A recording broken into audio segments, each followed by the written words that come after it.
আসসালামু আলাইকুম। হাজার হাজার কোটি টাকার কেমিক্যাল, হাজার হাজার কোটি টাকার বিমানবন্দর, আজকে কি হলো? আমাদের সামান্য একটা ভুলের কারণে। সে ভুলটা হলো কি, আমরা কেন এই গোডাউনটা বিমানবন্দরের সাথে রাখার জন্য, কেন বিমানবন্দরের পাশে আর জায়গা নাই? অনেক জায়গা, বিমানবন্দরের সামনে যে খালি মাঠটা, এটার পিছনে অনেক জায়গা, ওখানেও তো এই গোডাউনটা রাখার দরকার ছিল। তাইলে যাইতো যাইতো গোডাউন করা যাইতো, মানুষের ক্ষয়ক্ষতি হতো না, বিমানবন্দরের ক্ষয়ক্ষতি হতো না, যেটা লাগতো ওই কেমিক্যালের হয়ে যেত। এই জন্য বলবো, বাংলাদেশ সরকারের কাছে আমার একটাই দাবি, আপনারা এসব কেমিক্যাল যুক্ত গোডাউন যেখানেই থাকুক না কেন, এগুলো চেষ্টা করবেন রাখার জন্য, যেন কোনো গণবসতি নাই, কোনো মানুষ বসবাস করে না, ওখানে আপনারা রাখার চেষ্টা করুন।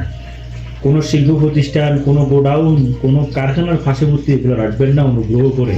আপনার যদি প্রয়োজন হয়, যেটুকু প্রয়োজন হয় ততটুকু আপনি ওখান থেকে নিয়ে আসবেন। এটাই বাংলাদেশ সরকারের কাছে আমাদের আবেদন প্রবাসীর পক্ষ থেকে।